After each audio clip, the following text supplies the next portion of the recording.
स्वागत है आप सभी का हमारे इस चैनल पर। तो आज के इस वीडियो में हम लोग पढ़ेंगे 12वीं शताब्दी में उत्तर भारत की आर्थिक स्थिति और व्यापार। इसके पहले मैंने एक वीडियो बनाया है, उसमें आपको बताया था मैंने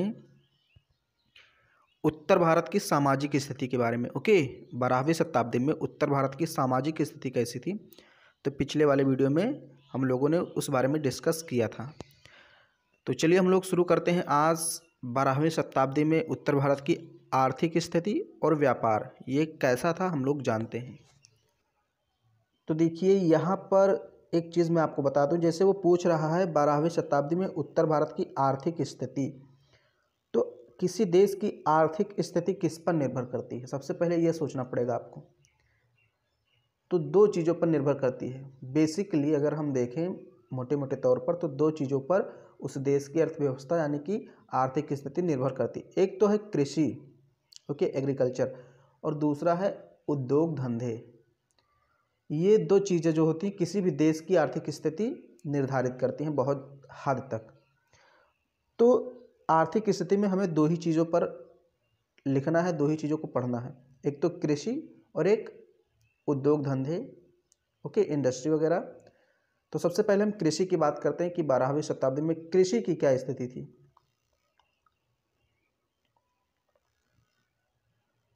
मैं कलर चेंज कर देता हूं इसका, चलिए ब्लैक कर दिया मैंने। 12वीं शताब्दी में भारत की आर्थिक स्थिति काफ़ी अच्छी थी। ओके, 12वीं शताब्दी में भारत की आर्थिक स्थिति काफ़ी अच्छी थी। इस काल की अर्थव्यवस्था में कृषि की ही प्रधानता थी। विभिन्न प्रांतीय राजाओं ने कृषि के विकास पर बहुत ज़्यादा ध्यान दिया और नई जमीन को कृषि योग्य बनाने का भी प्रयास किया। प्रांतीय राजाओं द्वारा कृषि हेतु सिंचाई की भी व्यवस्था की जाती थी। कुएं, तालाब सिंचाई हेतु उपयोग में लाए जाते थे। तो अगर हम 12वीं शताब्दी में भारत की आर्थिक स्थिति में कृषि का योगदान देखें तो कृषि काफ़ी अच्छी थी, समृद्ध थी। ओके, जो छोटे छोटे प्रांतों के राजा होते थे वो कृषि पर बहुत ज़्यादा ध्यान देते थे। अगर कोई भूमि बंजर है तो उसको कृषि योग्य बनाने का प्रयास भी करते थे। कुएं और तालाब भी बनवाते थे ताकि सिंचाई की व्यवस्था उत्तम हो सके। तो यानी स्थिति अच्छी थी। देखिए, इस समय भारत में लगभग सभी प्रकार के अनाज उत्पन्न किए जाते थे। उत्तर भारत में कुछ प्रमुख फसलों का व्यापारिक स्तर पर भी उत्पादन होता था। व्यापारिक, यहाँ देखिए व्यापारी नहीं होगा, मिस्टेक हो सकती है, ओके, टाइपिंग मिस्टेक हो सकती है, तो यहाँ व्यापारिक का नहीं होगा, ये दोनों को मिला करके बोलेंगे इसको व्यापारिक। व्यापारिक स्तर पर उत्पादित फसलों में धान, जौ, तिल, दालें, गन्ना इत्यादि प्रमुख है।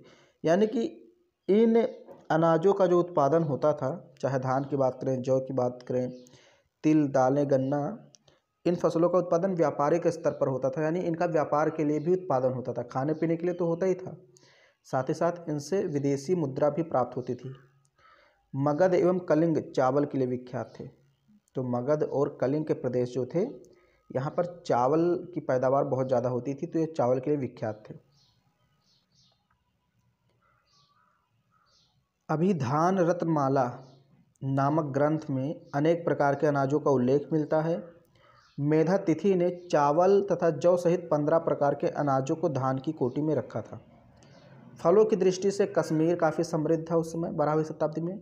कश्मीर में फलों के अलावा अदरक, गन्ना एवं मसालों की पैदावार भी की जाती थी। भूमि की उत्पादन क्षमता को देखते हुए भूमि को 3 भागों में बांट दिया गया था। अधिक उपजाऊ भूमि उर्वरक भूमि कहलाती थी, मतलब जिसमें अधिक अन्न उपजता था उसको उर्वरक भूमि नाम देते थे। कम उपजाऊ भूमि को बंजर भूमि कहते थे, या जिसको हम खिल कहते थे। बंजर भूमि को हम खिल भी कहते थे। अन्य किस्म की भूमि जो थी उसको मरुभूमि या रेतीली भूमि कहते थे। ओके, तो उत्पादन के आधार पर, उत्पादन क्षमता के आधार पर भूमि को 3 भागों में बांट दिया गया था। ओके, बस इतना ही लिखना है आपको कृषि में। फिर इसके बाद आपको औद्योगिक विकास यानी उद्योग धंधों में थोड़ा सा लिख देना है कि उसमें कौन कौन से उद्योग धंधे समृद्ध थे। देखिए,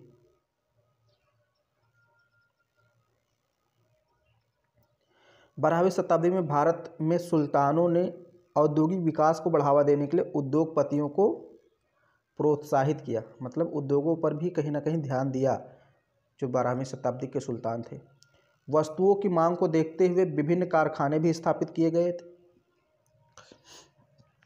12वीं शताब्दी के सोमेश्वर तृतीया के ग्रंथ मानसोल्लास के अनुसार सूती कपड़ों के विशिष्ट उत्पादन क्षेत्र गुजरात, मुल्तान, कलिंग एवं मालवा थे। ओके, तो ये ध्यान में रखिए, एक ग्रंथ का नाम है मानसोल्लास और इसके लेखक कौन है? सोमेश्वर तृतीया। ओके, और ये 12वीं शताब्दी के लेखक हैं।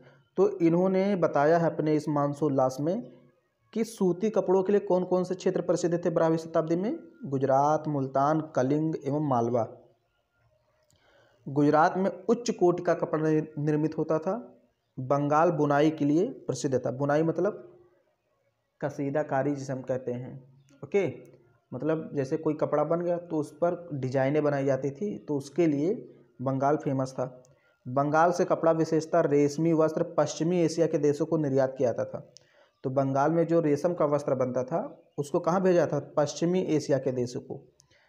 इस प्रकार 12वीं शताब्दी में कपड़ा उद्योग भारतीय अर्थव्यवस्था का प्रमुख आधार स्तंभ था। यानी कपड़ा उद्योग बहुत ज़्यादा विकसित था, चाहे वो ऊनी वस्त्र हो, रेशमी वस्त्र हो या सूती वस्त्र हो, ये अपने चरम पर था।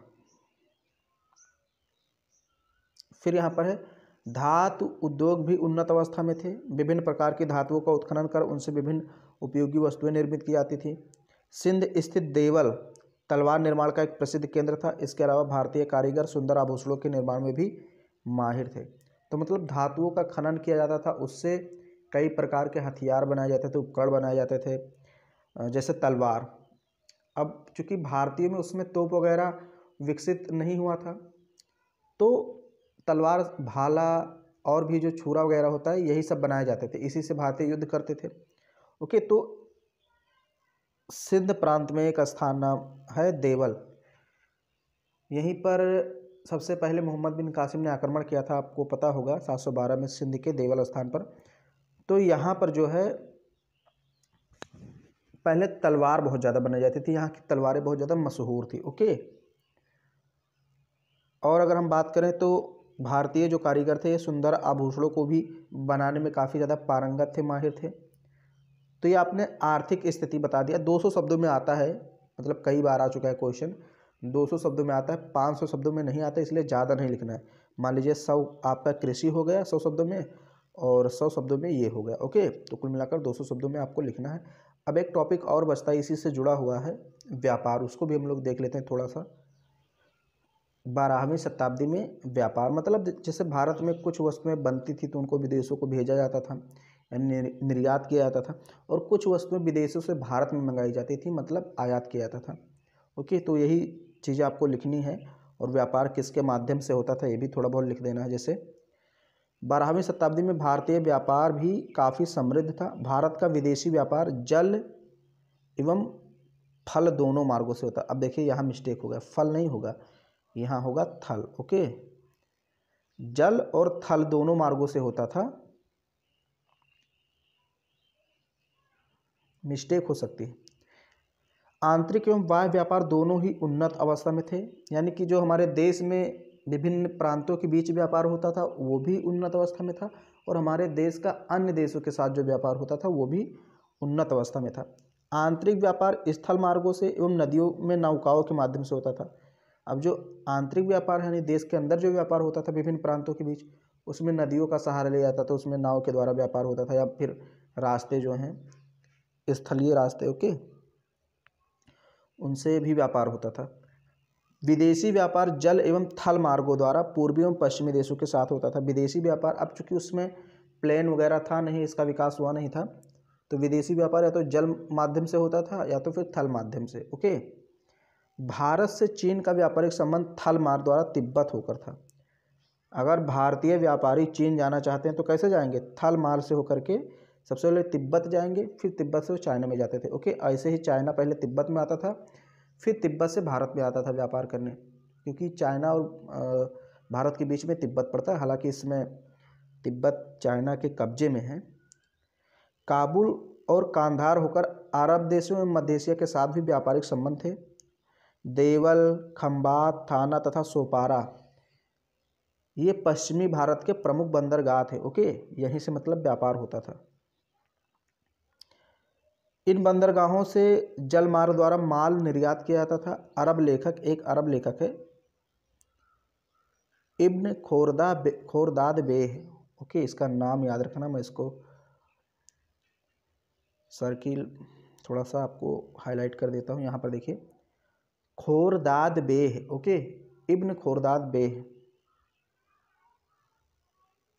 ये अरबी लेखक था। इसके अनुसार भारत से मखमल के समान कपड़ों, चंदन की लकड़ी, लौंग, कपूर, नारियल तेल एवं अन्य प्रकार के अनेक प्रकार की वनस्पति का निर्यात किया जाता था। इसके अलावा हाथी दांत की कलाकृतियाँ भी विदेशों को निर्यात की जाती थी। देवदार की लकड़ी, सागौन, मसालों इत्यादि का भी निर्यात किया जाता था। जानवरों की खालें, रेशमी कपड़े, ऊनी कपड़े इत्यादि का भी निर्यात किया जाता था। तो ये सारी चीज़ें हैं जो भारत में थी और इनका निर्यात किया जाता था, इनसे विदेशी मुद्रा अर्जित की जाती थी। चाहे रेशमी, ऊनी, सूती कपड़े हों, मसाले हों, सागौन की लकड़ी हो, देवदार की लकड़ी हो, हाथी दांत हो, लौंग, कपूर, नारियल तेल, अनेक प्रकार की वनस्पति, ओके, चंदन की लकड़ी, मखमल के कपड़े, ये सारे भारत से निर्यात किया जाता था विदेशों में। अब भारत में कुछ वस्तुएं आयात भी की जाती थी। जैसे भारत में विदेशों से आयात भी होता था। मध्य एशिया और पश्चिमी देशों से अच्छी नस्ल के घोड़े एवं शराब भारत आती थी। तो जो घोड़े सबसे अच्छी नस्ल के, मजबूत और तेज़ दौड़ने वाले होते थे, वो मध्य एशिया में पाए जाते थे। तो वहाँ से भारत में अच्छी नस्ल के घोड़े आते थे, शराब भी आती थी। ओके, बसरा से खजूर का आयात किया जाता था। बसरा कहाँ है? इराक में। तो बसरा से खजूर का आयात किया जाता था। दक्षिणी पूर्वी एशिया से बहुमूल्य रत्न का आयात किया था। दक्षिणी पूर्वी एशिया मतलब Indonesia, Malaysia, Thailand, Vietnam, Cambodia, ये जो सारे देश हैं, यहाँ से हम लोग क्या मंगाते थे? बहुमूल्य रत्न। चीन से रेशमी कपड़े का आयात किया जाता था। यहाँ देखिए आज़ाद लिखा है, आयात किया जाता था।